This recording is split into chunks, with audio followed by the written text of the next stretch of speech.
What's up, y'all? It's Ty in this video. Today, we're going to be going over taking a look at the best player at each and every value, each and every price in NBA 2K25 MyTEAM. So if you're balling on a budget, let's say you have 1,000 MT to spend, who should you pick up? What if you have all of the MT in the world? Let's go over it. Let's talk about it. And as we do dive into it, if you're new to the channel, please smash that subscribe button. For 1,000 MT, you can pick up either of these cards. Keon Ellis, Max Christie. When I searched it, you could get them for 950 MT. And if you are looking to build your squad, I mean, this is honestly a no-brainer. I'm not trying to, tell you guys what to do. I'm just telling you guys what is a no-brainer or not. And this is absolutely a no-brainer. Why? I mean, whether you're looking at Max Christie or Keon Ellis, both cards are solid cards that if you pick up, are going to lead you to success. I mean, for Keon Ellis, he's going to be slightly better defensively. Max Christie, a little bit taller. Both cards in a really, really solid cards, though. I mean, both cards, I think, can ultimately lead you guys to a ton of success. So again, I've actually used both cards before on my no money spent. I'm not currently using them, but I have used both of them on the no money spent, and they have led me to a lot of success. If you have 3,000 MT, the guy I recommend is Ousmane Dieng, just slightly better than the other cards that I previously did mention. Not that the other cards aren't good for 1,000 MT, but for slightly more, Ousmane Dieng is incredibly good. When this card came out, I gassed him, still gassed him to this day. 85 3 ball, 88 speed, solid defense, release on quick is solid. I use the Ousmane Dieng base in play now. It's solid, right? I green enough with it in play now that I know in my team it's going to be absolutely solid, and you guys will have success in knocking down shots with Ousmane Dieng. For 5,000 MT, we got two guys I want to talk about here. Both of them are shooting guards in the game. We got Matt Barnes and Doug Christie. Both cards incredibly good. Doug Christie slightly better defensive stats, has the Pro 2 leaner, slightly better badge-wise. Matt Barnes does have probably the better catch and shoot release and is just that slight little bit taller. Both cards are incredibly good, though. I mean, if you are in need of a shooting guard, either of these cards can obviously get the job done.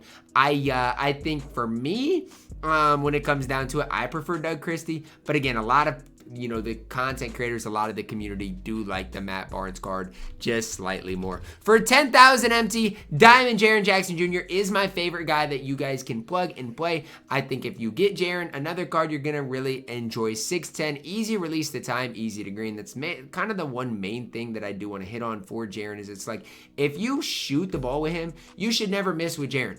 His release is so easy, and I know people want to gas the Galaxy up because it gets sped up to quick. I get it, but the Jaren release on normal is just fine. Not quite as quick, but it's still super easy to time, super easy to green. And again, if you're struggling with Jaren's release, I think at the end of the day, it is a you problem, not a Jaren Jackson Jr. problem. For 15,000 MT, the card I think is the best for this price is Stephon Castle. Now, as better and better point guards have came out, Stephon Castle, I don't want to say he's under the radar because he's not, but he's just kind of, gotten, I don't want to say outdated, but just kind of pushed, let's say pushed under the rug in a sense. Like, all these new cards are out, and it's not necessarily as fun to use an old card, Mr. Reliable in Stephon Castle, but that's exactly what he is. You use Stephon Castle, you can rely on him to play good defense, knock down shots, dunk the ball. He just does it all on the floor. Now, again, why do people not gas him as much anymore? It's simply because better and better cards have came out since. And I hate to break it to you, but that's just kind of the cycle of my team. That's the way it works. Stephon Castle for 15,000 MT is still an absolute beast. Pink Diamond Hakeem for 25,000 MT is, in my opinion, the best value option at this price tag. I've got the Dark Matter Hakeem, so I'm kind of cheating in a sense on hyping the card up. But he's just, Hakeem, I think it starts and ends with his player model. He's got an incredibly good player model, player build. And it's one of those things that's like, that can take you places. No, it's not, the only thing in the game, but having a good wide player model matters a ton. 84 3 ball, 87 speed, good defense, Vooch base on normal. There's just not a lot of flaws in Hakeem, whether you want to play him at the power forward or center position. Either is fine. The card is absolutely a beast. Two cards I want to plug in for 35,000 MT. First one is Dyson Daniels. Second one is Khalil Ware. These cards are so good for 35,000 MT. I hype both of these cards up a ton. Now, some people in the community don't want to hype Dyson up. I don't know why. Maybe it's just because, like, yeah, I mean, Galaxy Opal Alex Caruso's in the game. It is probably just as good, if not better, than Dyson. But with that being said, Dyson at 6'7", knocks down shots, plays a ton of defense, and in my opinion, probably your best value point guard in the game right now. Like, am I gassing it? Maybe slightly, but I think he is that level of good in this game. I think he really, really does a ton for you guys on the floor. Now, for Khalil Ware, he's a power forward center that I just think is slightly better than the Hakeem Olajuwon card I just talked about. For Khalil Ware, he's 7 foot tall. He greens a ton of shots, plays a lot of defense. Again, just no flaws in the card. I like complete cards. Khalil Ware is that. Release-wise, I don't want to sit here and gas Khalil Ware's release. It's not bad. It is the Khalil Ware base on normal. It's definitely not bad. In my opinion, it's just not necessarily elite level, right? It's not on very quick. It's not elite level, but it is really solid, and you should have no issues greening with it. I've got 3 guys here for 50,000 MT. First one, Pink Diamond KP.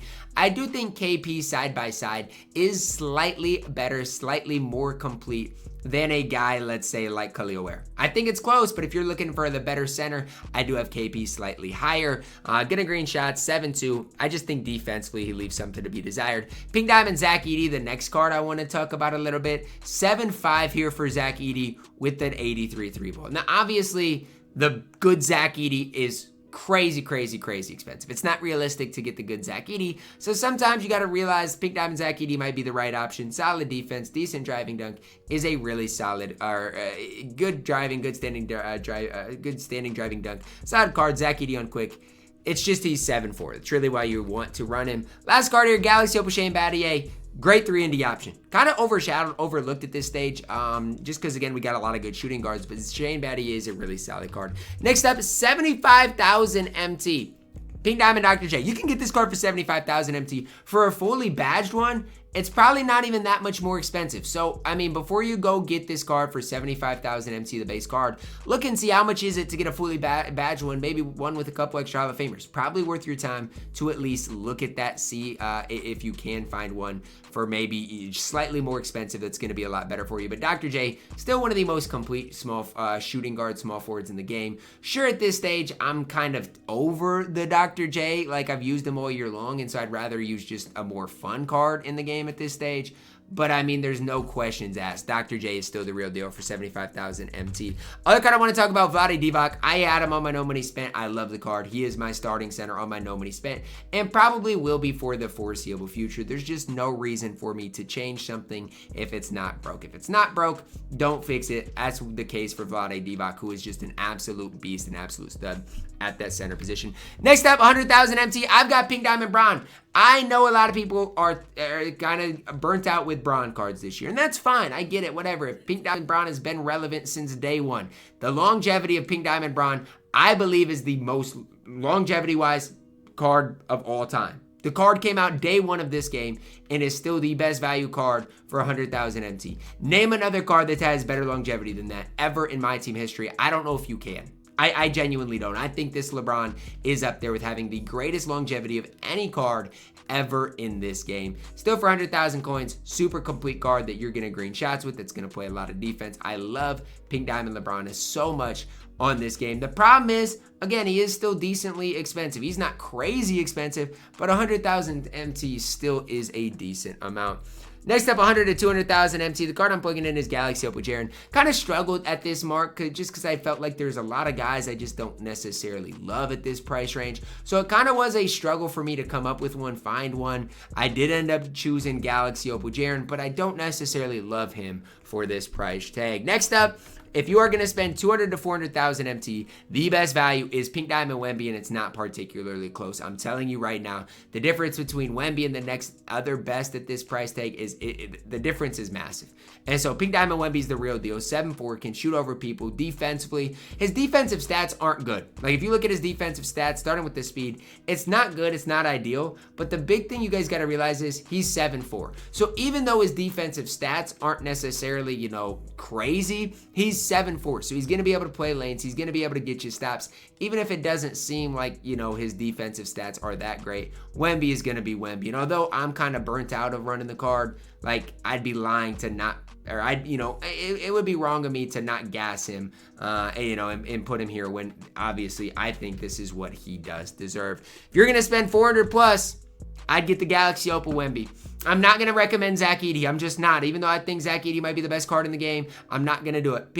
Galaxy Opal Victor Wembanyama, for his price, is the better option. I mean, is side by side, you compare the cards are nearly identical, and I'll compare them for you guys for this video today. I mean, if you got Zach Edey, you got Victor Wembanyama. I do think Edey is slightly better, but it's not by enough for me to recommend you guys, locking in 4 million MT for Edey. It's not realistic.